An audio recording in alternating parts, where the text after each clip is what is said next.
प्रस्तुत प्राप्त स्थली प्राप्त प्रसंगी कीर्तन रूपी सेवेकरता घेतलेला अभंग आई साहेब आदिशक्ती मुक्ताबाई आणि या मुक्ताबाईचा उत्कृष्ट असा 4 चरणाचा ज्ञानोपरायणचं निमित्त करून तुम्हा आम्हाला संतांची अंतर्बाह्य लक्षणे सांगतात. विठ्ठल विठ्ठल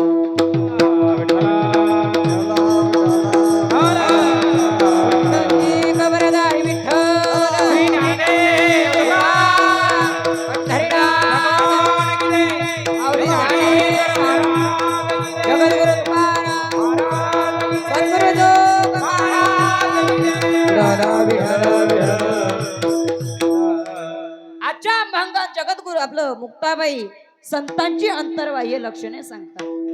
सेवेला सुरुवात करण्यापूर्वी थोडासा परिहार द्यायचा, तो म्हणजे असा की अखिल कोट ब्रह्मांड नायक भगवान पंढरीश पांडुरंग परमात्मा विश्वमौली ज्ञानोपाराय जगद्गुरु तुकोबाराय स्वानंद सुखनिवासी गुरुनाम गुरु सद्गुरु जोग महाराज, त्याचप्रमाणे नागेश्वर भगवान गणपती बाप्पा या सर्व संतांच्या महंतांच्या आणि देवदेवतांच्या आशीर्वादाने चालू असलेला आपला हा अखंड हरिनाम सप्ताह आणि या सप्ताहातील दुसऱ्या दिवसाची कीर्तन रूपी सेवा माझ्या वाट्याला आली, त्याबद्दल मी या सप्ताहाची सर्व कार्यकारी मंडळी आणि समस्त गावकरी यांना धन्यवाद देतो. विठ्ठल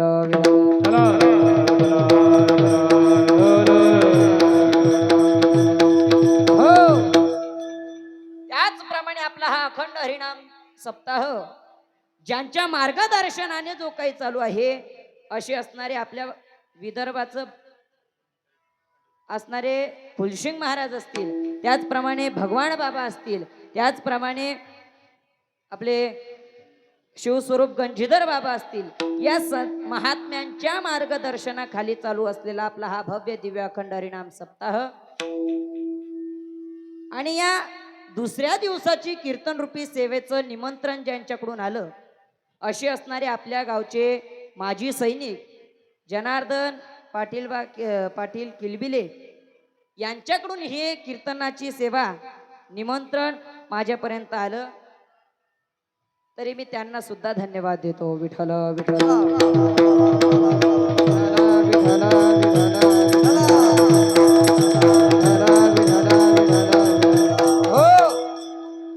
याचप्रमाणे आपल्या या सप्त्याला जे काही गायक वादक लाभले, आपल्या सप्त्याला जे काही गायक लाभलेत असे असणारे उमेश महाराज असतील, त्याचप्रमाणे गणेश महाराज असतील आणि मृदंगचार्य म्हणून जे काही आपल्या गावाला लाभले असे पांडुरंग महाराज असतील, या सर्व गायक वादकांना सुद्धा धन्यवाद देतो की माझ्यासारख्या एका पामाराच्या कीर्तनाला तुम्ही टाळ घेऊन उभे आहात. विठ्ठल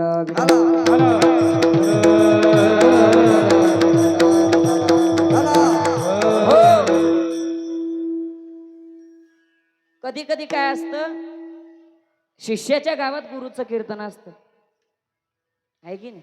शिष्याच्या गावात गुरुचं कीर्तन असतं, पण या ठिकाणी सर्व उलटच झालं. या ठिकाणी गुरुच्या गावात शिष्याचं कीर्तन. मी तर म्हणेल पुण्य फळले बहुता, पुण्य फळले बहुता,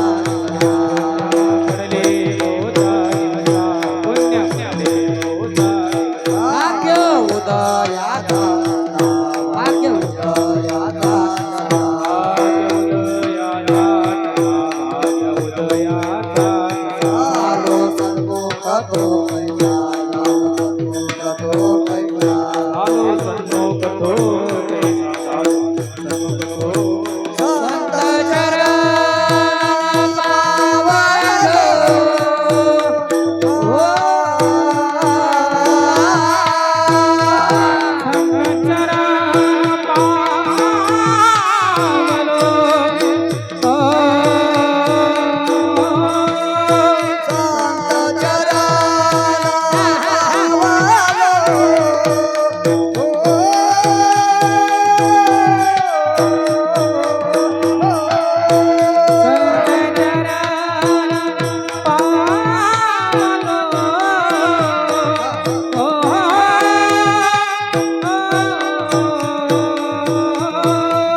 भाग्य उदयाला आलं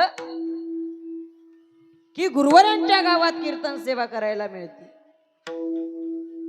ओ ज्यांनी गेल्या 3 ते 4 वर्षापासून अख्खं जीवन, 4 वर्ष काय अख्खे 12 वर्ष ज्यांनी मुलवणं घडवण्यात लावली, असे आमचे गुरुवारी हरिभक्तपरायण संतोष महाराज पवार यांच्या गावात आज कीर्तन करण्याची गुरु संधी. बिन कोण बतावे,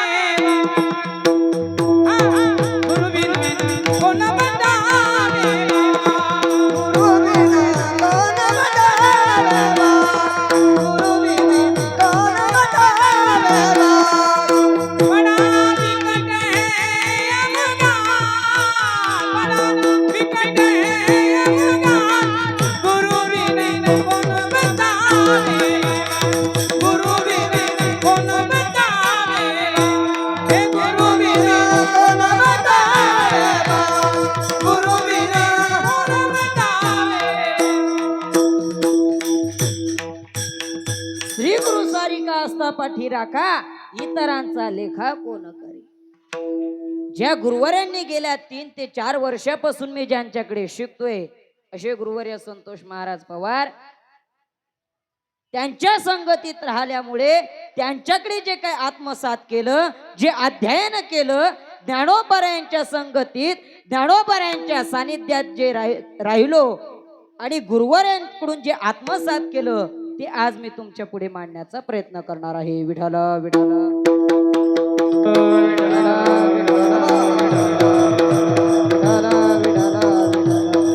हो, भाग्य आहे आपल्या गावचं की आपल्याला एवढे चांगले गायक वादक मिळाले. काही काही ठिकाणी पखवाद्या मिळतो तर गायक भेटत नाही, आणि गायक भेटतो तर पखवाद्या, आणि काही काही ठिकाणी तिघं भेटतात, टाळकरीच भेटत नाही. बरं, गायक वादकही भेटतात, पण ते थोडे कमी शिकलेलेच नाही, थोडीशी काय मेमरी थोडीफार सरक केला असते. एका गावात आम्ही कीर्तनाला गेलो, गेल्याच्या नंतर महादेवाचं मंदिर होतं. म्हटलं गड्या महादेवाचं नमन केलं पाहिजे. मी म्हटलं शिव भोळा चक्रव्रती, शिव भोळा चक्रव्रती, त्याचे पाय माझे चित्ती, त्याचे पाय माझे चित्ती. ते मागचे गायक म्हणतात शिव भोळा चक्रव्रती, तुझी माय माझी चित्ती. म्हणजे उमेश बाबा आणि गणेश बाबा काही म्हणणार नाही म्हणा तसं, पण सांगतो की ज्या काही गावात ही परेशानी होती. गायक भेटतात तर वादक भेटत नाही, आणि वादक भेटतात तर गायक भेटत नाही. आपल्या गावकऱ्यांचं भाग्य आहे की आपल्याला हे गायक वादक मिळाले. त्यांच्याकरता एकदा जोरदार टाळ्या वाजवा. विठ्ठल विठ्ठल.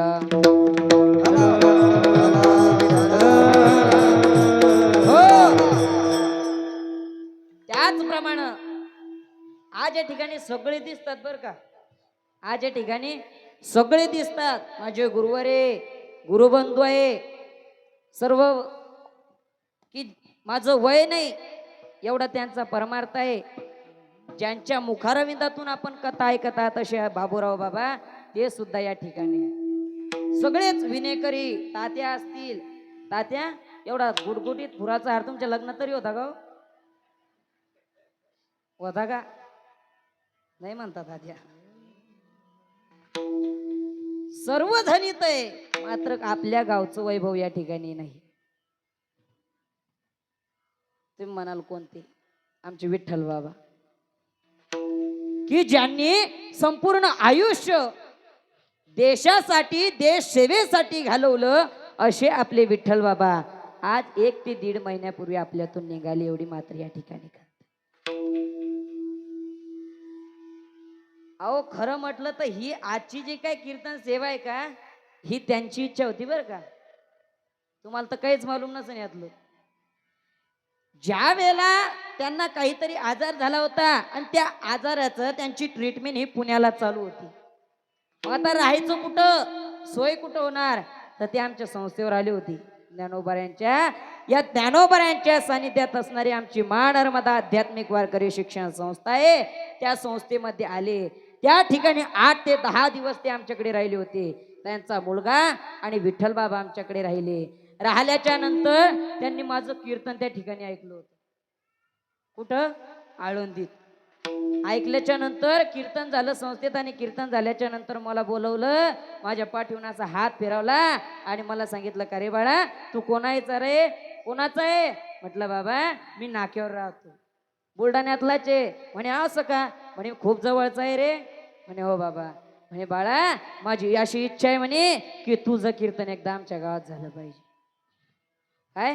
तुझं कीर्तन आज आमच्या गावात झालं पाहिजे.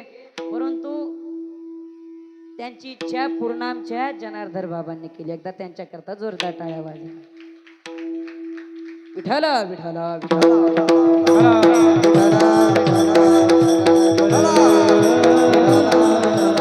हो. अभंग कुणाचा?